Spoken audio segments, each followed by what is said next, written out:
Good afternoon, ladies and gentlemen. This is Mark Bartschi, the voice of the Mustangs and sports information director at Wekiva High School, joined by Coach Bobby Biaggi, the athletic director at Wekiva, and Neal Fisher from the Apopka Chief to bring you an update on where we are with our spring sports seasons. Some information, none of which is particularly late breaking, but which we want to make sure you know where to find those resources. And then also to introduce our senior night, or our virtual senior night series, which will be going live in less than an hour on our YouTube channel as well as our Facebook channels.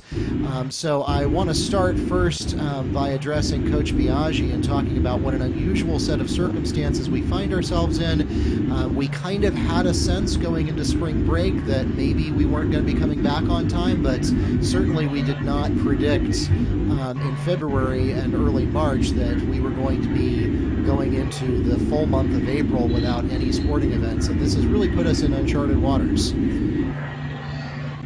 Yeah, definitely, Mark. The pandemic has wreaked havoc on everybody's regular lives as well as the student. As you said, started to get some doubts when we were extended that week after spring break, and then obviously we were extended again until the end of April. More and more doubts in your mind as to whether we come back or not. Obviously, nothing's definitive. We've only gotten a couple of things in regards to the FHSA. We're going to reevaluate as well as the CDC, the state of Florida, and OCPS. We're still at bay in regards to that. But regardless, as you mentioned earlier, we definitely want to have an opportunity to honor our seniors and share their accomplishments with them as well as their teammates and our community, and give them this platform that you have graciously been able to give us in creating this virtual senior night. I think it's an awesome idea. I applaud you for to make this reality for our student athletes. And I'm just looking forward to putting a smile on some of our players or our student athletes' faces, as well as their parents and our community when they get when senior night is unveiled tonight. It's going to be exciting. Well, it's my pleasure, Coach Biaggi, and I'm glad that we're able to take these same resources that we have been developing and growing and learning how to better use and building our audience over the last couple of years, and we would normally be using these resources to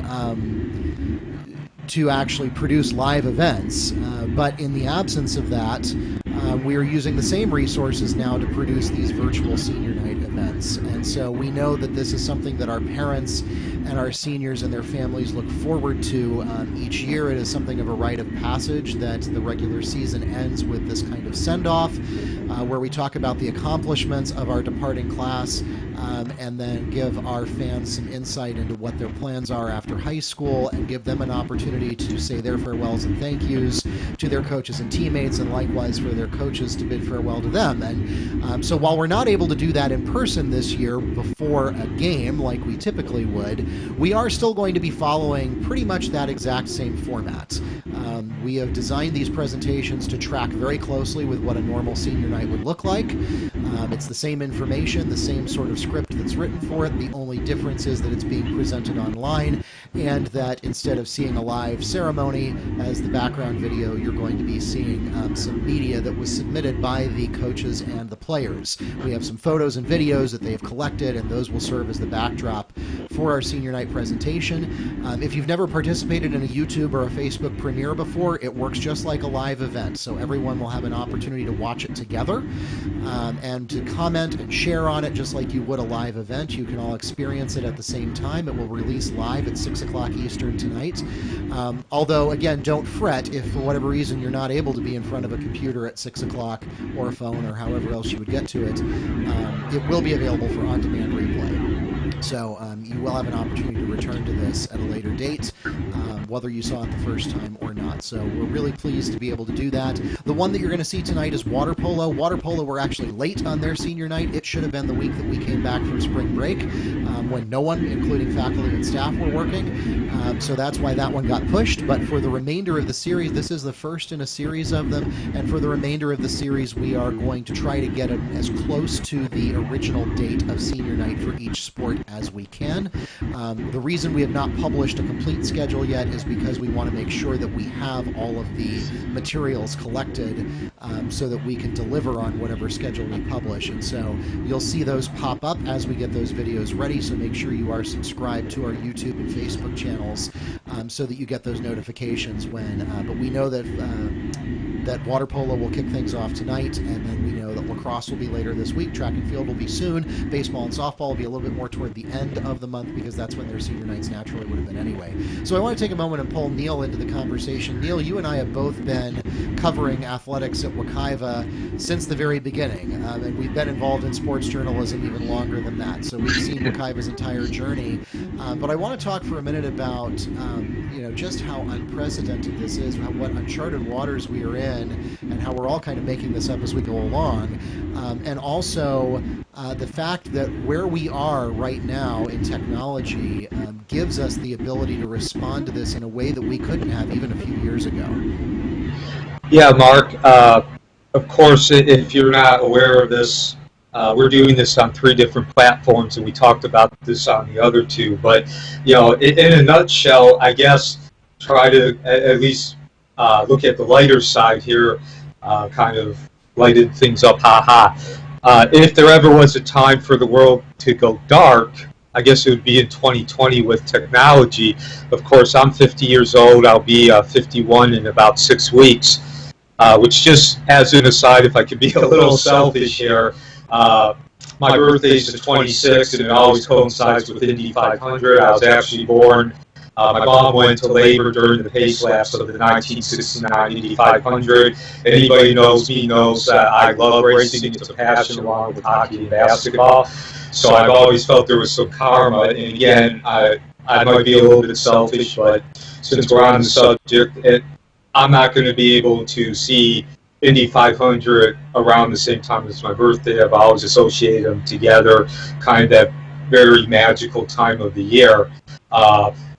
But if, again, I'm going to be 51 years old on Memorial Day weekend, and when I was born, and again, since I brought it up going back, even when I was growing up and I would watch the Indy 500, they were just starting to show live wire-to-wire coverage. I was 15 years old the first time that ABC showed the race live from start to finish. So just to give you an idea of how far we advanced, and again, going back to the whole idea, if there ever was a time for technology, for there to be a pandemic and the world go dark, it would be now. Being able to at least compensate for not being able to get together in gatherings. And of course, anybody who follows sports, it's not just a social gathering like a party.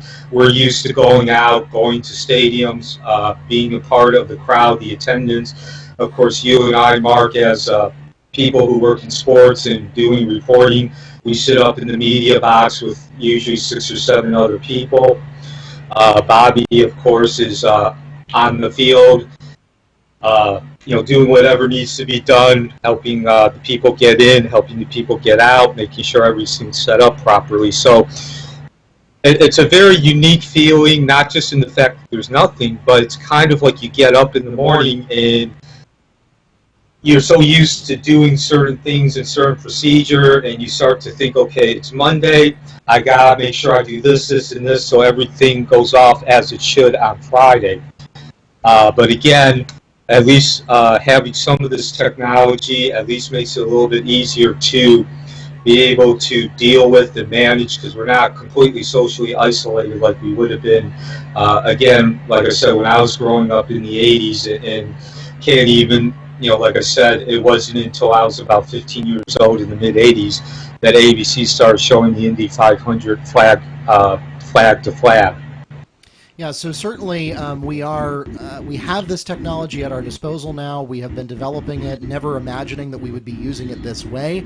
I know that our teachers are experiencing a lot of the same things. Orange County is probably in a better position than most because they are, at least for their secondary schools, all digital and have been for a couple of years. So our students are already accustomed to receiving and submitting assignments online, and now it's just more of a transitioning to doing that 100% rather than mixing it with the face-to-face classroom interaction as they are accustomed to. So we hope to be back to a sense of normalcy as soon as we can. Again, these senior night ceremonies that we are putting online, they do not supersede a regular senior night ceremony if we are able to do that later this year. We're not sure whether we're going to have the opportunity to do that. We'll have to wait on direction. Officials don't have the information that they need yet in order to determine whether that supports the safety of our student athletes or not.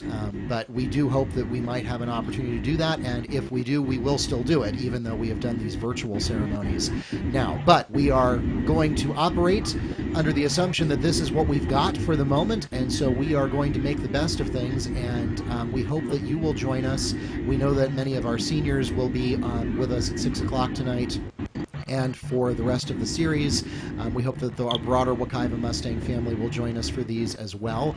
And please make sure that you're subscribed to our Facebook and YouTube channels so that you get notifications when we post the rest of the series. Also, I would note that those of you watching us right now are already on YouTube, which is great. We are going to simulcast them on both Facebook and YouTube for the convenience of our viewers. But if you would like to be attending the quote-unquote official watch party, where we are supporting having our athletes gather and experiencing it together and being able to comment on it, YouTube is the platform that we have designated as the official watch party. So I want to thank Coach Biaggi and Neal Fisher for joining us today and taking a little time out to give you an update on where we are. Again, I would point you to at OCPS News on Twitter, at Orange County Public Schools on Facebook. That's where you'll find official information first.